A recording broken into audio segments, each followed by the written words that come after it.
Email એ આપણા જીવનનો એક ભાગ બની ગયો છે. આપણે કોઈ પણ નાના મોટા કામ કરવા હોય તો ઈમેલની તો ખાસ જરૂર પડે જ. તો જીમેલની અંદર એક ખાસ ફીચર છે, ફેસિલિટી છે, જેનો તમે મોટે ભાગે ઉપયોગ નહીં કરતા હો. તમે જીમેલથી સિક્રેટ જીમેલ અથવા તો ઈમેલ મોકલી શકો છો. એટલું જ નહીં, આ જે જીમેલ છે એ આપોઆપ તમારી ઈચ્છા પ્રમાણે સામેવાળો વ્યક્તિ આ જ્યારે રિસીવ કરે છે એના ઇનબોક્સની અંદર, એક દિવસે, 2 દિવસે કે 5 દિવસે આ જે જીમેલ છે તમારી ઈચ્છા પ્રમાણેના દિવસોમાં એ ઓટો એક્સપાયર થઈ જાય છે, એટલે કે ડિલીટ થઈ જાય છે. એટલું જ નહીં, તમે તમારી ઈચ્છા પ્રમાણેનો પાસવર્ડ પણ મોકલી શકો છો.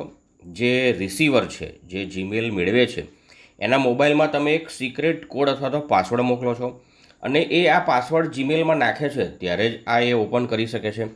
તો મિત્રો, તમે જો સિક્રેટ ઈમેલ કરવા માગતા હો તો તમને આ ફીચર ખૂબ જ ઉપયોગી થઈ શકે એમ છે.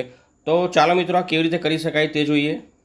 સૌથી પહેલાં હું ગૂગલ ઓપન કરીશ, કેમ કે હું મારો મેલ અથવા તો જીમેલ કરવા માગું છું. આ ગ્રીડ પર ક્લિક કરીશ અને હું જીમેલમાં જઈશ. તમે અન્ય રીતે પણ જીમેલમાં જઈ શકો છો. હવે હું કમ્પોઝ કરવા માગું છું, નવો મેલ કરવા માગું છું, સિક્રેટ મેલ કરવા માગું છું, એટલે હું આની પર ક્લિક કરીશ. અહીંયા આગળ જેને મારે મેલ મોકલવાનો છે એને હું એનું જીમેલ ટાઈપ કરી દઈશ. માની લો કે હું મોકલવા માગું છું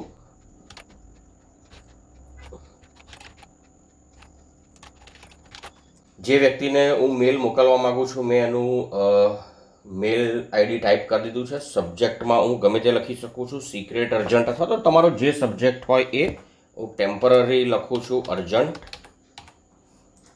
હવે અહીંયા આગળ મારે જે લખાણ લખવાનું છે એ લખીશ. હું એક ફાઇલને પણ એટેચ કરી દઉં છું. કોઈક સિક્રેટ ફાઇલ છે માની લો કે, અને એ ફાઇલ છે માની લો કે ક્લિપર્સ પ્રેક્ટિકલ, કોઈ પણ મોકલી શકાય, અથવા ભટ્ટ અલ્પેશ એજ્યુકેશનલ ચેનલ, ચાલો આ મોકલી દઉં છું. અને મેં એક મેલ મોકલી દો છે. અને હવે હું સેન્ડ નહીં કરું. તમે કહેશો કે કંઈ નવું તો આવ્યું નથી. તો મિત્રો, અહીંયા આગળ નીચે જુઓ એક તાળાનું નિશાન છે અને લખ્યું છે ટોગલ કોન્ફિડેન્શિયલ મોડ. હું એની પર ક્લિક કરવાનો છું. હવે આપણી પાસે એક ઓપ્શન આવે છે, જુઓ કે આ જે મેલ છે એ એક્સપાયર્સ ઇન 1 વીક, એટલે તમે આને મોકલશો તો એ 1 વીક પછી એક્સપાયર થઈ જશે. તમે આ બદલી પણ શકો છો.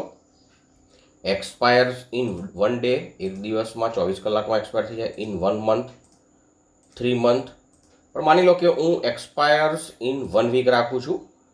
હવે તમે કહેશો કે પાસવર્ડની તો કંઈ વાત આવી નહીં, તો રિક્વાયર પાસકોડ છે. હવે તમે અહીંયા આગળ આપશો તો નો SMS પાસકોડ, એટલે આ મેસેજ મોકલશો તો 1 વીક પછી આપોઆપ ડિલીટ થઈ જશે, ઇનએક્ટિવ થઈ જશે, એટલે કે નહીં વાંચી શકે. અને આ ઓપન કરવામાં એને કોઈ પાસવર્ડની અથવા પાસકોડની કોઈ જરૂર નથી. પણ તમને એમ લાગે કે આ મેલ જે છે એ વધુ સિક્રેટ છે, એટલે હું સિક્યોરિટી માટે એક એના જે તે રિસીવર છે એના મોબાઈલમાં એક પાસકોડ પણ મોકલું. તો તમારે આ ઓપ્શન પસંદ કરવાનું છે. એટલે તમે જેવો મેલ કરશો, અહીંથી સેન્ડ કરશો, એવો સિમિલર એના મોબાઈલ નંબરની અંદર એક પાસકોડ જશે. હવે હું આ સેવ કરીશ. તમે કહેશો મોબાઈલ નંબર તો આપ્યો નથી, ચાલો આગળ જોઈએ આવે છે કે નહીં. હા, હજી પણ આવ્યો નથી મોબાઈલ. મેલ તૈયાર થઈ ગયો છે. અહીં કન્ટેન્ટ એક્સપાયર્સ ઓન 8 સપ્ટેમ્બર 2024 છે, એટલે કે 1 વીક પછી આ કન્ટેન્ટ એક્સપાયર થઈ જશે. એને તમે એડિટ પણ કરી શકો છો. ચલો હું સેન્ડ કરું છું. હજી મોબાઈલ નંબર તો મેં આપ્યો નથી. હવે મોબાઈલ નંબર માગ્યો છે મિત્રો. આ વ્યક્તિ જે છે એનો મોબાઈલ નંબર લખવાનો છે, રિસીવરનો મોબાઈલ નંબર. માની લો કે હું એનો મોબાઈલ નંબર લખી દઉં છું, એટલે એના મોબાઈલમાં જેવો મેલ પહોંચશે એવો જ એક ટેક્સ્ટ મેસેજ પણ પહોંચી જશે. હવે આ મેલ સેન્ડ થઈ ગયો છે મિત્રો, એટલે રિસીવરે મેલ પણ મેળવી લીધો છે. ટેક્સ્ટ મેસેજ છે એમાં પાસકોડ પણ મેળવી લીધો છે. જેવો રિસીવર એનો જીમેલ ઓપન કરશે તો પાસકોડ માગશે, અને એના મોબાઈલમાં છે એટલે એના વગર કોઈ ખોલી શકશે નહીં. તો આ રીતે મિત્રો તમે સિક્રેટ જે મેલ છે એ આ રીતે મોકલી શકો છો, જે ઓટો એક્સપાયર હોય છે અને પાસકોડ પ્રોટેક્ટેડ હોય છે.